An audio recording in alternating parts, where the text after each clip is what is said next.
Et bonjour à tous, alors aujourd'hui on se retrouve autour d'une vidéo qui va concerner une introduction à la logique combinatoire. Alors je vous expliquerai un petit peu plus tard ce que c'est que la logique combinatoire. Dans un premier temps, il faut déjà un petit peu que je vous explique dans quel cas on va utiliser cet outil. En fin de compte, si vous voulez, en automatisme, les systèmes qu'on conçoit doivent répondre à un grand nombre de besoins et un grand nombre de problématiques. Et c'est pourquoi on a besoin de plusieurs outils d'analyse. Il s'avère que la logique combinatoire est un de ces outils-là, et en plus un outil majeur. Donc c'est hyper important de savoir utiliser ça correctement. Alors, vous allez me dire dans quel cas on va pouvoir utiliser la logique combinatoire.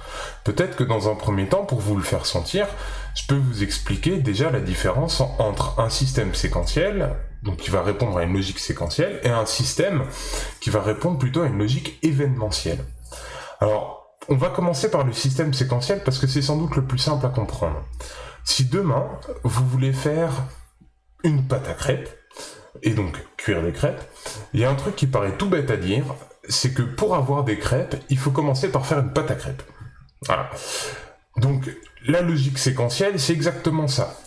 Ça veut dire que quand vous voulez faire quelque chose, il y a un certain nombre d'actions à réaliser, et ces actions doivent être effectuées dans un ordre précis.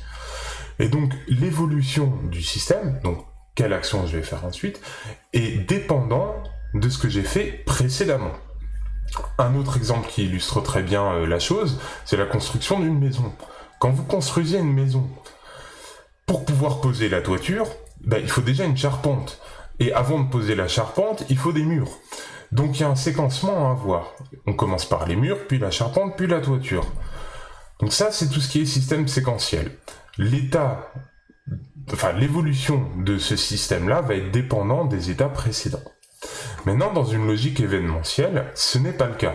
L'évolution du système est uniquement dépendant d'éléments extérieurs. Alors, je vais prendre un exemple qui est tout bête. À la maison, chez vous, quand vous allumez une lampe, voilà, vous appuyez sur un interrupteur.